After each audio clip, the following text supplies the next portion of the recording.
All right, Doc and the Captain are back with a special guest today.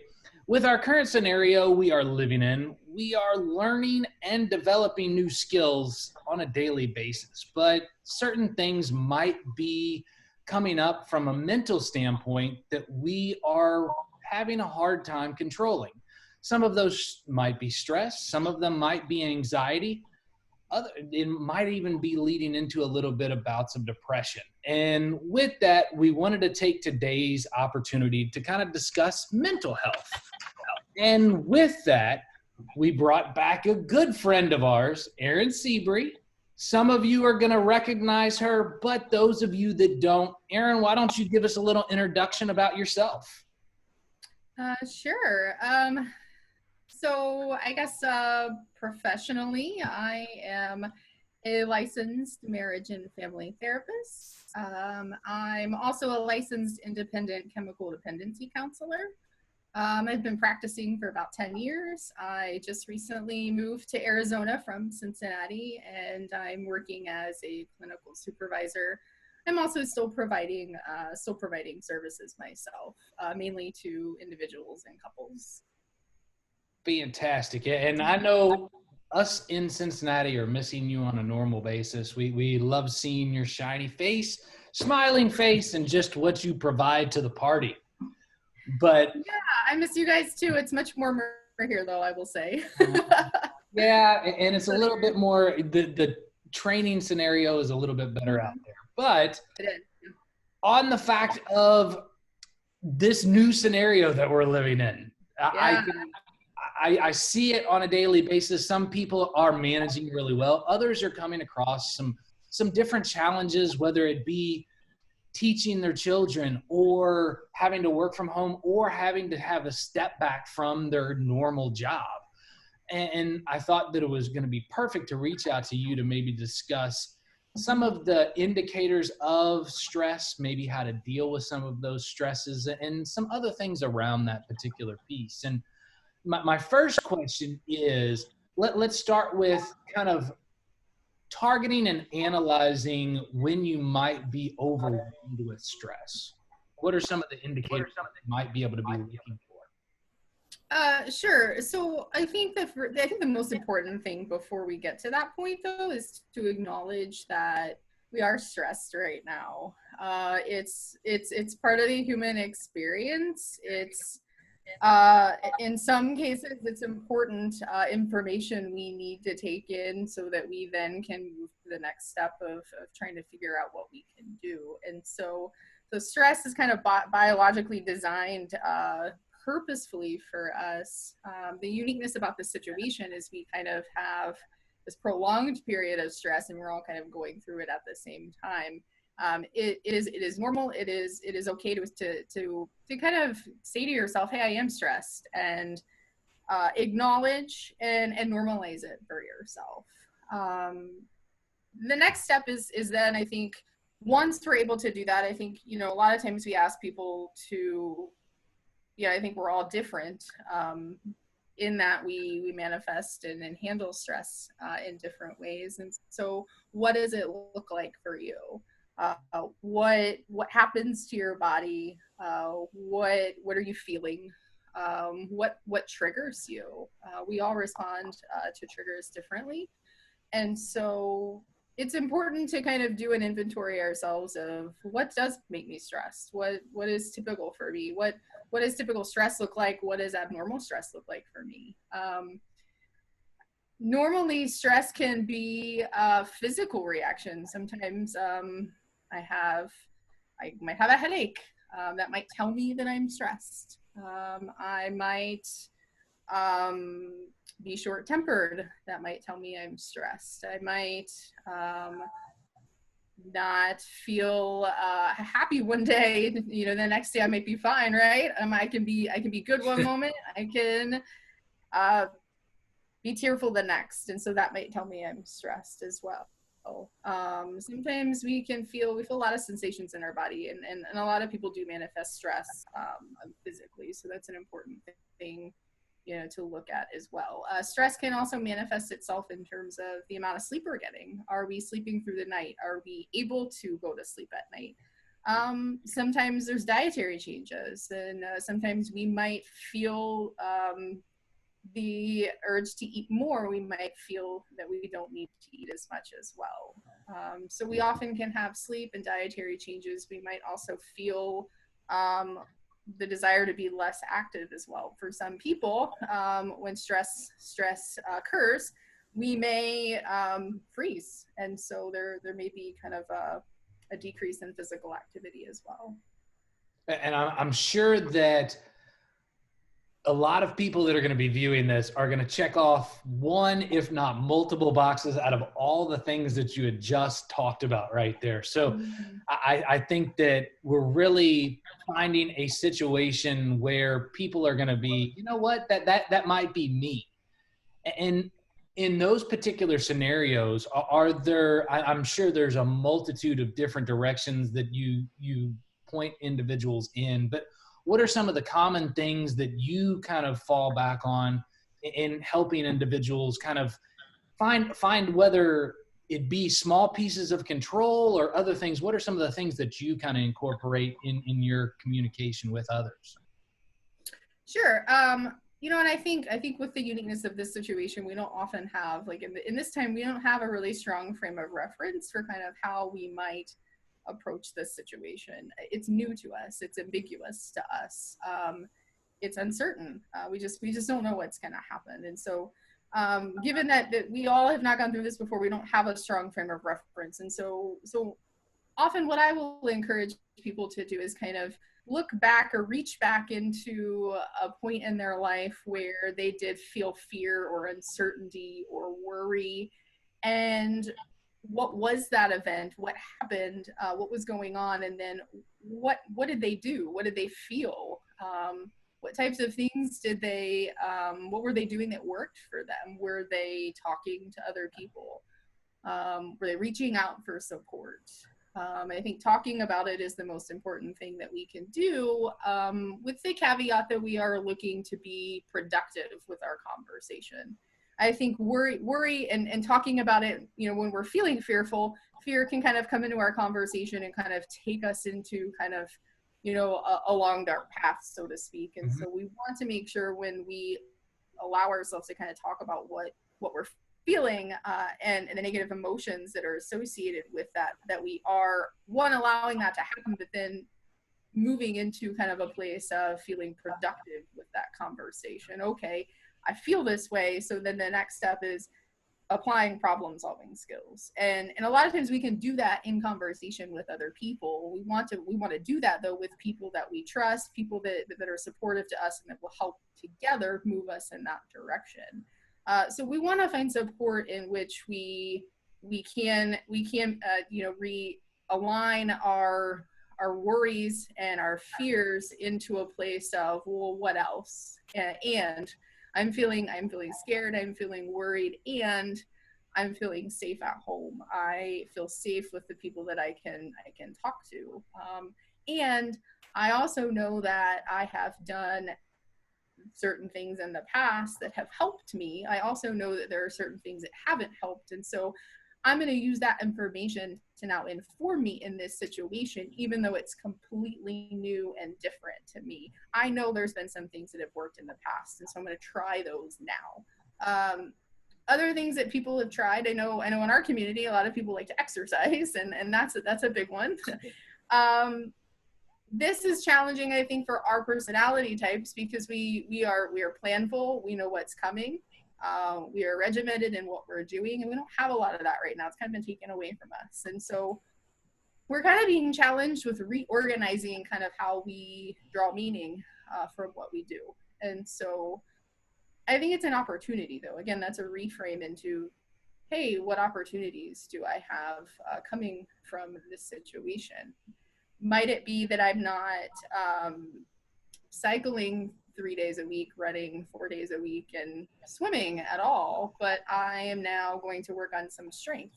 I'm going to look for some maybe weaknesses that I had in my training that I wasn't really addressing because I prioritized my other training before that. Now I'm going to look at that. I'm also going to maybe look at yoga. I think yoga, I kind of want to emphasize yoga and mindful movement of the body. As it's important to flexibility and important to the athlete world, it's also something that we encourage our clients to do, with keeping in mind your abilities yourself. And so while you might not be, a top tier yoga person, you can use some of those moves to kind of help bring some centeredness to the body. It also helps to kind of work with bringing our mind into the present, focusing on our breath and our body movements. And then it's also calming not only to our nervous system as well. And so yoga is something, and just movement in general, that we're encouraging people to do right now, as it has positive benefits, not only to our nervous system, but also sending signals back to our brain that we are calm and we are safe. And I think that that's a great piece of information there, because actually I was reading a breathing book when I was on the bike, and that's what drew me to think of reaching out to you and doing this. So I think it was a perfect kind of lead in. It's just breathing is so important on many aspects. And not only can it make us a more efficient athlete, but it can make us a more efficient individual in person. Sure. And I want to say a couple of things about that. I think a lot of people hear mental health professionals like myself say, just breathe, or you hear people in general say, just breathe. And when people come in and like, I'm anxious, I'm feeling worried, I feel like I can't breathe. And we're like, well, just breathe. It's important to understand there's a reason why we ask people to do that. And I think sometimes we miss why we're needing to do that. Again, it's all tied back to stress. It's tied back to anxiety. Those things they clench our body up. So it's like, I'll physically show when I'm feeling stressed, right? I tend to kind of punch my shoulders in. If I'm feeling panicked, I start to hyperventilate. My heart starts to race. I start to pay attention to what my body is doing. And then I have these thoughts of, oh my gosh, something is happening to me. I might think that, maybe the worst possible thing is happening to me. And so when I clench my body, when we clench our bodies and we're tight in our chest area, especially, what we're doing, and again, not only is that a symptom of anxiety, but what it also does is it prevents us from breathing appropriately, and then it sends signals to our brain that says, oh my gosh, you're not getting oxygen into your body. And not only you really trigger your fight or fight system, and then it's even more difficult to regulate yourself. So we need to breathe because we need oxygen, because that's one of the most calming things that our body needs, because it's essential for living. That's a very, very good piece about it. And also it helps get that oxygen out to the muscles so they can perform and allow decreased, the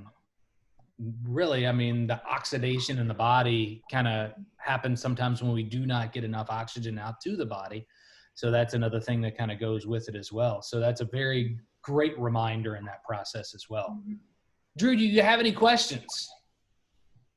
I just wanted to share, Erin's talking about all these different things and how we, deal with stress and how we know we're stressed.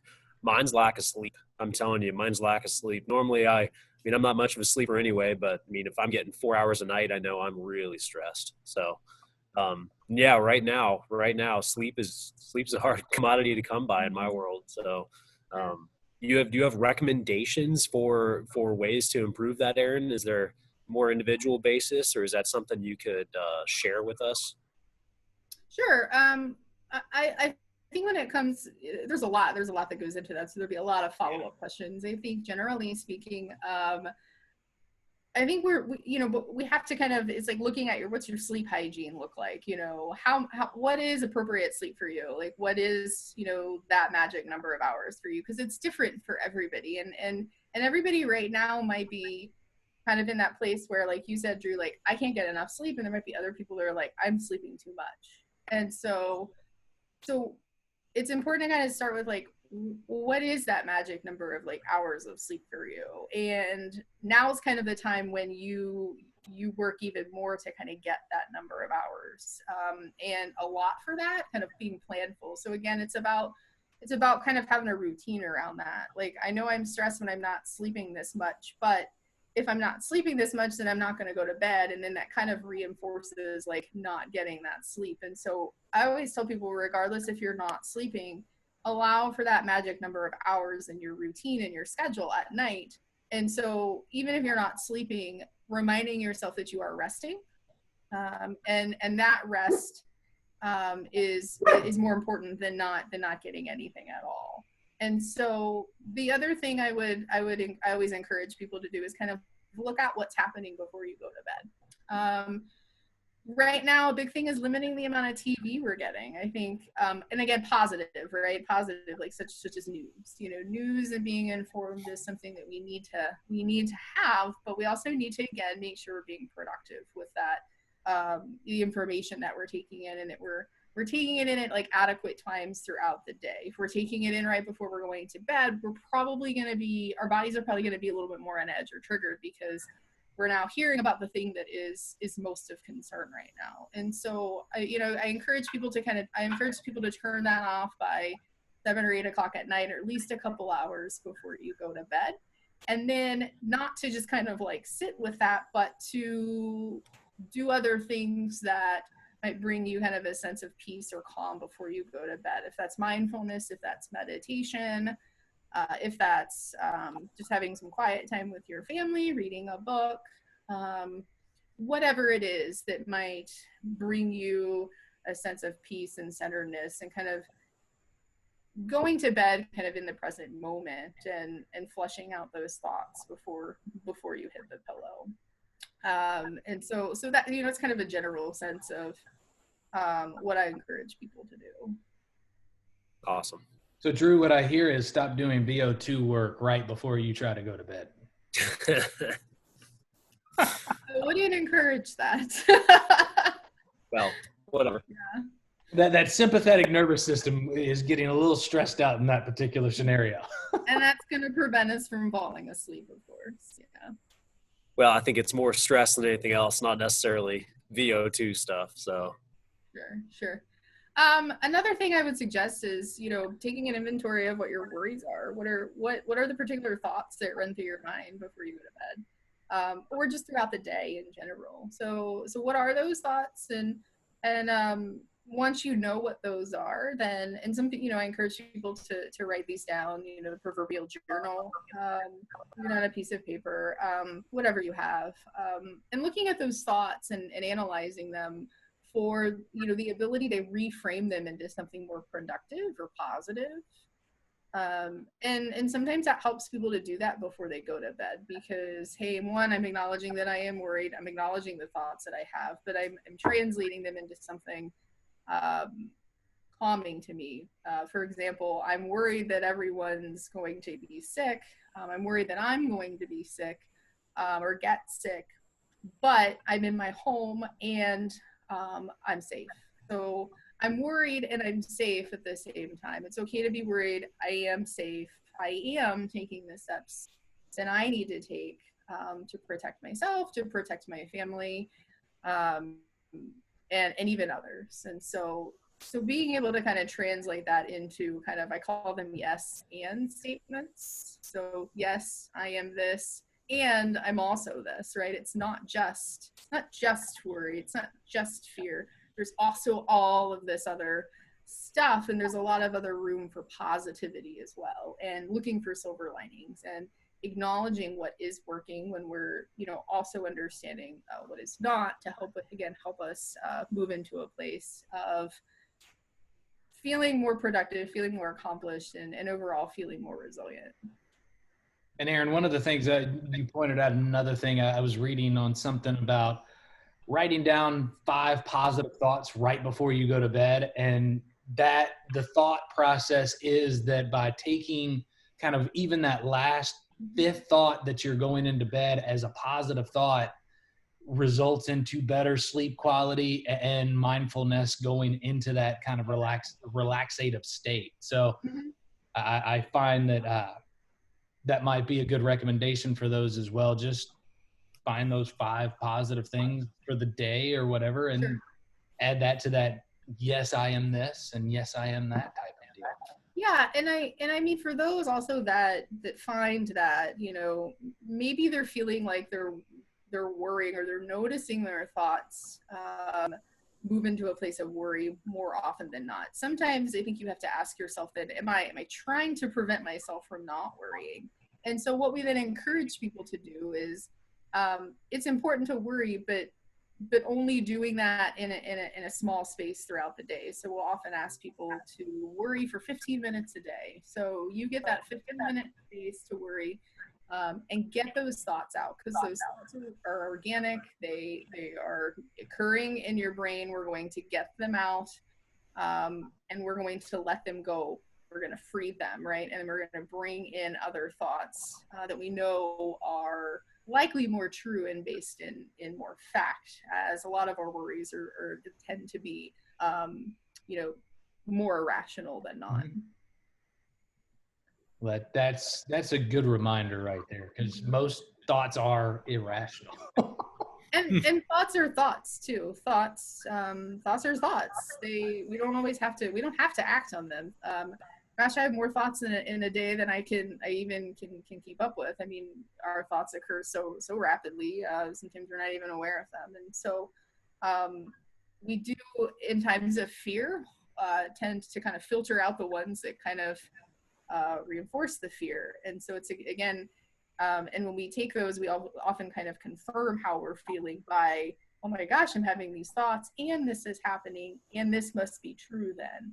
And so it's like an equation. However, it's an irrational equation. It's, I have these thoughts, you know, there might be some truth. They're my thoughts, but I don't have to do anything about them. They don't have to be true. I can say them and let them go, and I can inform myself with more productive thoughts and activities and meaning in my life. That's good point.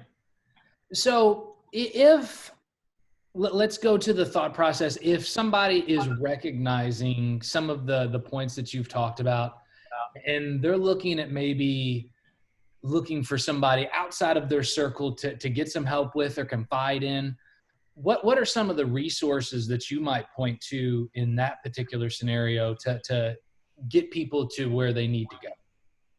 Sure. I am willing. I have some resources I am willing to give. We can attach them in some way. You know, I think the first step is to look, consult with your own individual if you have insurance. If you have insurance, looking for a list of providers that might be available to you. There are websites of individual therapists, those who are independent. There's also agencies I know around Cincinnati that are also willing to help. And I'm a little bit far, I feel like 6 months now removed from Cincinnati, so my resource list is and you know, I would say, I know that the United Way, I know you can call the United Way. When I was working in Cincinnati, that was often a place that we would encourage people to call for a list of resources. But I think the best thing to do is to consult with your insurance company. Insurance companies readily have a list of providers available, people that you can call and talk to, and you know, explore if that's a good fit for you. Telehealth is also something that is taking off. It's been a little bit longer lived out here in the West, so it's something that I kind of came into a little bit immersed in, and you know, I don't know if it's fortunately or unfortunately, but I think more unfortunately, we are with telehealth, we are opening up the accessibility to people to get services in a way that we haven't been able to do before. And so I you know, I would say that's something that if, you know, you're concerned about going in somewhere or a little bit nervous about taking those steps, calling someone or doing a video chat with someone is something you can do from your home. And you know, there are a lot of resources available online, you know, to consult with those types of practices. And I would have to imagine kind of being in the confines of your own home, There's a comfort there. So it might even be a great starting place for some, Sure. because it's gonna be in their own environment in a comfortable setting. Sure, and I think right now the biggest thing is that they're safe. You're safe. You're more safe at home than you are, necessarily in an office. Now that everyone has varying degrees of what they feel is safe for them. So some people might not. Sometimes some people may not mind going into an office, but I think generally speaking, right now we have to look at kind of whether I'm okay with it or not. Let's look at how can I be safe? How can I feel safe? How can my body feel calm?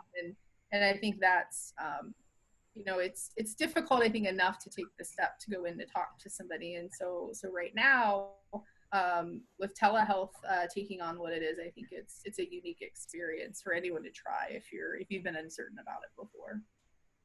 Good recommendation. And also about some of the other resources, we'll make sure that we attach them to the information below. So therefore everybody has at least a avenue to take if they want to look at some resources or have some additional information in the process. Sure. Drew, outside of that, do you have any additional points or comments that you would like to address with Erin? No, I think that was very thorough. And I mean, I'm going to use some of this stuff too, Erin. I think, making a list of good things around me might be a good thing, and making a list of all my stressors and figure out what the best method of attack is. So. Yeah. And the biggest thing also we can do right now is establish a routine. Our routine has kind of been shattered, generally speaking.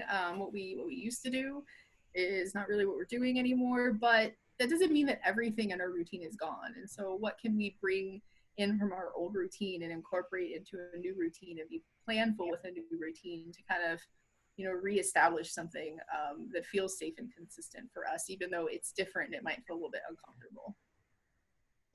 And that would, to kind of circle back around and just kind of give a overview of some of the things I hear you kind of addressing, kind of find some of the stressors, get a comfortable environment, set up a schedule, do things like that. Mm-hmm. Are there any other kind of overviews that you would like to touch on before we part ways and move on? Are there anything else that you think that would be important to discuss?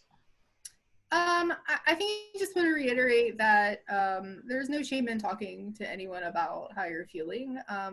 This is unique and we're all going through it, and so we can relate. Depression and anxiety, some symptomology of that is often this sense that I'm alone and no one understands, and I feel isolated in what I'm going through. And this is not that situation. And so we want to reach out to other people and talk about it, and it's okay. And if we're feeling that we need more than just the support that we're having, it's okay to reach out and talk to other people. Social connection is essential right now. We're really trying to, as mental health professionals, get out there that, this is a time of ongoing chronic stress and potential anxiety. And it's so important right now to do so many of the things that are being recommended, because what we're trying to do is to prevent the chronic dysregulation of neurotransmitters in our brain that can ultimately carve new pathways for us, leading to more significant mental illness. And so right now, these things are more important than ever because of the time frame that this is occurring, and that it's ongoing, and in a lot of cases it feels chronic. It's not, I'm having this one stressor, it's come and now it's gone. And so what we're doing right now every day in the present moment is more important than ever. Great point. And I think that all these things are valuable tools and great topic to communicate with, and kind of hopefully put some of our audience, a little at ease. It's not going to create, or it's not going to solve all issues, but at least having some direction, at least having some additional ideas out there where we can kind of control some of the things that we do have control over is going to be extremely important in this process. And I want to thank you for taking the time to share with us and go over some of this very, very valuable information and talk about something as in mental health that's so important. I appreciate you sharing that time. Thank you. I appreciate it. And I miss you guys. Well, we miss you too. And we look forward to seeing you in the future, hopefully in more than just over the video, but there's people in our own city right now that we can't see. So this is going to work for us for the time being. Yeah, this works for everyone. So we, you know, it's again, it's a new opportunity, a new experience for us. And it's important to remember those as well. Well, we appreciate it. And thank you everybody for taking the time to watch. And if you have any questions, we are going to provide those resources below. If you have any questions, please do not hesitate to reach out to Erin or myself or anybody else. And we might not have the answers, or we can get you to the people that can, or we can get you over to Erin just to get some directioning. But we appreciate your time and have a great one. Thanks. Bye. Bye-bye.